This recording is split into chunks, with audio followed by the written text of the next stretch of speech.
ஒரு லோனுனால ஒரு பைக்கில் லோன் வாங்கினவன் என்ன பாடுபடுவான்.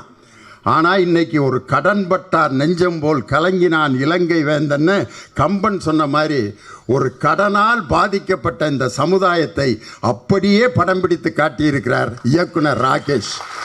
அதை ரொம்ப வித்தியாசமாக கொடுத்துருக்காரு. அந்த கதையை நீங்கள் பார்க்கும்போது அவ்வளோ விறுவிறுப்பாக நீங்கள் பார்ப்பீங்க. இந்த இசைஞானி இளையராஜாவோட இசையமைப்பு, அவருடைய இசைங்கிறது எவ்வளோ ஒரு மக்களிடம் பெரிய வரவேற்பை பெற்றதுங்கிறதுக்கு வேறு உதாரணமே தேவையில்லை. 30 வருஷம் கழித்து இன்றைக்கி ஒரு பாட்டு ஹிட்டாயிருக்கு பாருங்கள். இது மனித உணர்ந்து கொள்ள, இது மனித காதல் அல்ல அல்ல அல்ல அல்ல அல்ல, அதையும் தாண்டி புனிதமானது புனிதமானது புனிதமானது. உண்டான காயமின்றி உன்னாலே மாறி போன மாயம் என்ன பொன்பானே செந்தேனே. அங்கே பாரு, 4 வயசு குழந்தை